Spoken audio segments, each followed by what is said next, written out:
नमस्कार, मैं अभिमन्यु कुमार। पाठ अब कहाँ दूसरे के दुखी में दुखी होने वाला, इस पाठ के कवि हैं निदा फाजली। ठीक है, इसके पहले वीडियो में देखे थे। अब यहाँ से दूसरे वीडियो में देखेंगे दुनिया कैसे वजूद में आई। ठीक है, कि दुनिया कैसे वजूद में आई, पहले क्या थी, किंतु किस बिंदु उससे इसकी यात्रा शुरू हुई। इस प्रश्न के उत्तर विज्ञान अपनी तरह दे देता है। धार्मिक ग्रंथ अपनी अपनी तरह से संसार की रचना भले ही कैसी हुई हो, लेकिन धरती किसी एक की नहीं है। पंछी, मानव, पशु, नदी, पर्वत, समुद्र आदि सभी के बराबर इसकी हिस्सेदारी है। यह बात है कि इस हिस्सेदारी में मानव जाति अपनी बुद्धि से बड़ी बड़ी दीवारें खड़ी कर दी है। पहले यहाँ संसार एक परिवार के समान था, अब टुकड़ों में बंटकर एक दूसरे से दूर हो चुका है। पहले बड़े बड़े दलानों आंगनों में एक मिलजुल कर रहते थे, अब छोटे छोटे डिब्बे जैसे घर में जीवन सिमटने लगा है। बढ़ती हुई आबादियों ने समंदर के पीछे सरकना शुरू कर दिया है। पेड़ों को रास्तों से हटाना शुरू कर दिया है। फैलते हुए प्रदूषण ने पक्षियों को बस्तियों से भगाना शुरू कर दिया है। बारूदों के विनाशकारियों के वातावरण को सताना शुरू कर दिया है। अब गर्मी में ज़्यादा गर्मी और बेवक्त की बरसात, जलजले, सैलाब, तूफान और नित नए रोग मानव और प्राकृतिक इस संतुलन के परिणाम है। नेचर की सहनशीलता और की एक सीमा होती है। नेचर के गुस्से का एक नमूना कुछ साल पहले बम्बई जो पहले बम्बई था और मुंबई में देखने को मिला था, और नमूना इतना डरावना था कि बम्बई निवासी डरकर अपने अपने पूजा स्थल में अपनी खुदाइयों से प्रार्थना करने लगे थे, यानी अपने खुदाओं से प्रार्थना करने लगे थे, अपने भगवान से प्रार्थना करने लगे थे। इसके कुछ कठिन शब्द दिखते हैं।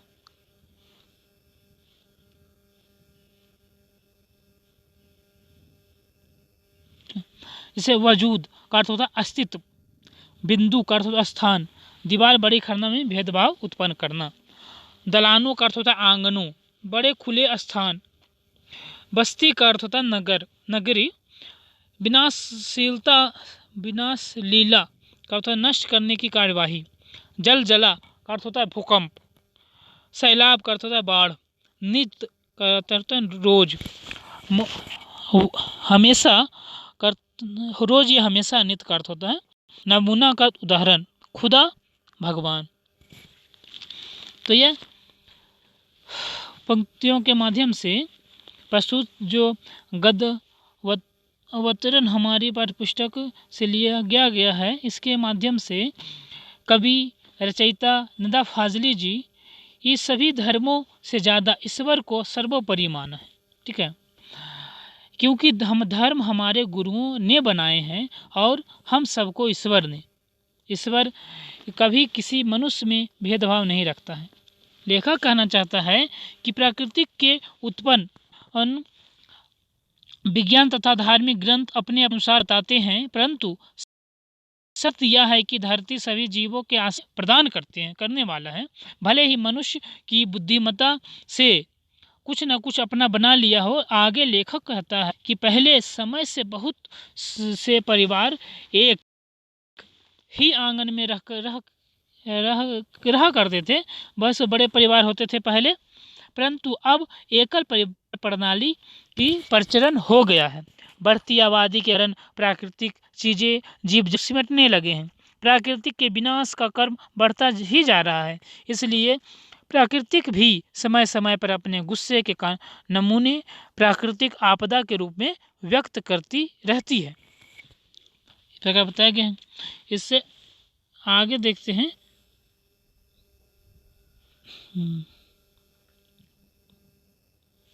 कई सालों पहले ऊपर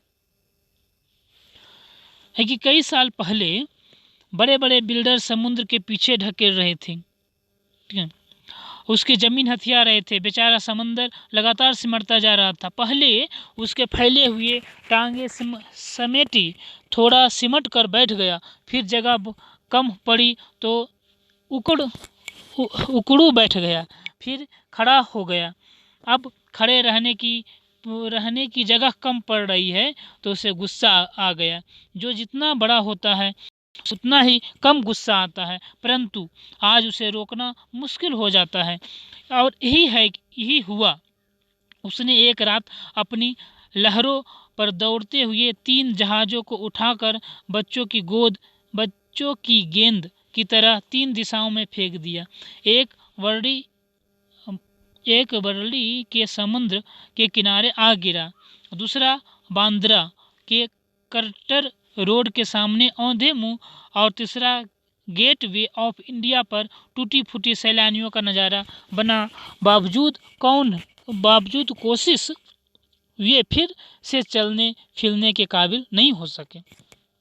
इसके अंतर्गत, इस पदांश के अंतर्गत कुछ कठिन शब्द जैसे हथियाना, कब्जा करना, अकड़ू बैठना, दोनों टांगे सिकोड़ कर उनके बल बैठना, औंधे मुंह के बल, काबिल का अर्थ है योग्य।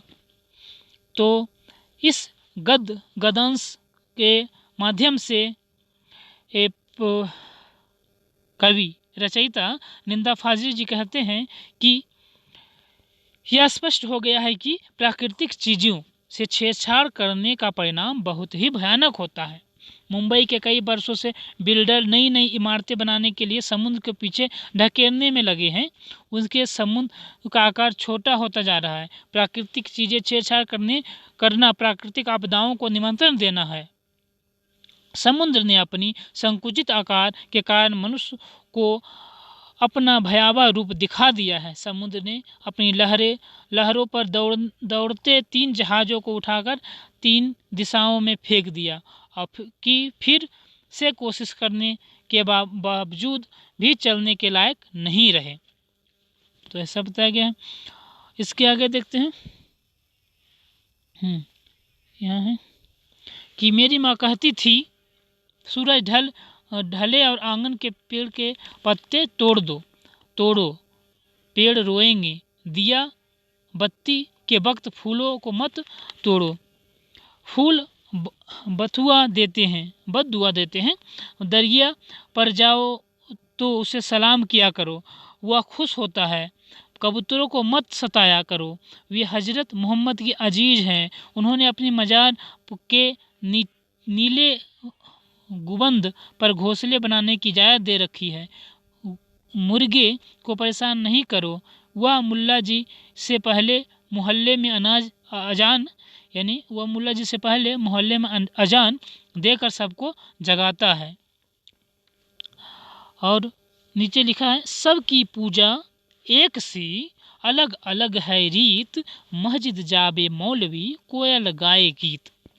ग्वालियर में हमारा एक मकान था। उस मकान पे दलान के 2 रोशनदान थे। उसमें कबूतर के 1 जोड़े थे, घोंसला बनाकर रहता था। एक बार बिल्ली ने उचक कर 2 में से 1 अंडा तोड़ दिए। मेरी माँ ने देखा तो उसे बहुत दुख हुआ। उन्हें स्टूल चढ़कर दूसरे अंडे को बचाने की कोशिश की, लेकिन इस कोशिश में दूसरा अंडा उसी के हाथ से टूट गया। कबूतर परेशानी से इधर उधर फड़फड़ा रहे थे। उनकी आंखों में दुख देखकर मेरी माँ की आंखों में आंसू आ गए। यह गुनाह खुदा से मुआफ करने के लिए उसने मुझे पूरे दिन रोज़ा रखा। दिन भर कुछ खाया पिया नहीं, सिर्फ रोती रही और बार बार नमाज पढ़ कर खुदा से इस गलती का मुआफ करने की दुआ करती रही। कुछ कठिन शब्द है इस पदांश के अंतर्गत। दिया बाती, सांझ की रोशनी करना, बद्दुआ देना, श्राप देना, बुरा भला कहना। सलाम का अर्थ है प्रणाम, अजीज का अर्थ है प्रिय, मजार का अर्थ है कब्र, इजाज़त अनुमति, अजान देना निमंत्रण देना, दलान बरामदा, उचक ऊंचा उठकर, मुआफ ने माफ़ करना या माफ़ करना, क्षमा करना। रोजा का भूखे रहकर व्रत करना। तो इस पद्यांश के माध्यम से रचयिता नंदा फाजली जी कहते हैं कि लोगों को आबादी बढ़ती जा रही है, लोगों की आबादी बढ़ती जा रही है, पशु पक्षियों का अस्तित्व खतरे में है, पशु पक्षियों का अस्तित्व खत्म होता जा रहा है, जो कि प्राकृतिक एवं पर्यावरण के लिए घातक है।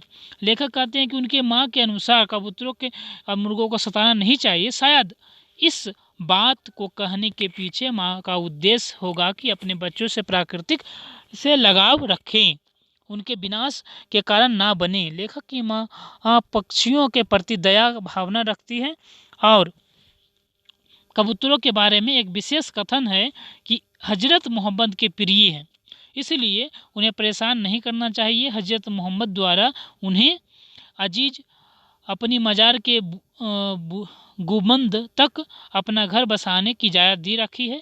मुर्गे हमें अजान देकर सवेरे जगाते हैं। माँ खुदा का नाम इसलिए लेती हैं ताकि खुदा प्रेमी बेटा उसकी बात से खुदा की मर्जी मानकर स्वीकार करें। लेखक अपनी माँ का किस्सा सुनाता है और कहता है कि माँ के अंदर पशु पक्षियों के प्रति प्राकृतिक पर्यावरण के लिए ममता और असीम दया की भावना, असीम दया की भाव है। उसके आगे नीचे है कि ग्वालियर की मुंबई से दूरी इस संसार के काफ़ी कुछ बदल दिया है। ठीक है, इस प्रकार बताया गया और बताया गया कि रोज़ परेशानियों के संग आकर मेरी पत्नी ने उस जगह पर अरसियाना लगा दिया और एक जाली लगा दी, जिससे बच्चों के दूसरे जगह कर दिया। उनके आने पर खिड़की को बंद कर किया जाने लगा। खिड़कियों के बाहर अब दोनों कबूतरे रात भर खामोश और उदास बैठे रहते हैं, मगर अब न जाने सोलेमीन है जो उसके जुबान पर को समझ कर उसका दुख बांटे। ना मेरी माँ है, ना उनके दुखों की सारी रात नवाजे में काटे। नदियाँ सींचे खेत को, तोता कुतरे आम, और सूरज ठेकेदार सा सबको बांटे काम। और इस जो गद्यांश उसके कुछ कठिन शब्द हैं, जो परिंदे जानवर चरने वाला, डेरा डालना निवास करना, मचान अर्थात फास फूस से बना छप्पर, आसियाना से निवास या घोंसला, जुबान भाषा, कुतरे में चोंच मारकर खाए हुए। तो इस गद्यांश के माध्यम से कवि स्पष्ट करते हैं कि पशु पक्षी पेड़ पौधे हमारे जीवन में अत्यधिक महत्वपूर्ण है। इनका विनाश मनुष्य जाति के लिए विनाश है, मनुष्य जाति का विनाश है। यानी पेड़ पौधे ये पशु पक्षी को कभी सताना नहीं चाहिए, उसका अगर विनाश होता है तो हमारा विनाश है, यानी कि हमें नुकसान होगा। जो प्राकृतिक से प्रेम के साथ रहना चाहिए।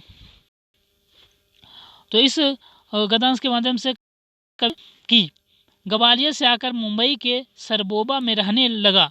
पहले इसके इलाके दूर दूर तक हरियाली थी, पक्षी थे, जानवर थे, परंतु समुद्र के किनारे किनारे लंबी चौड़ी घनी बस्तियां बसा दी।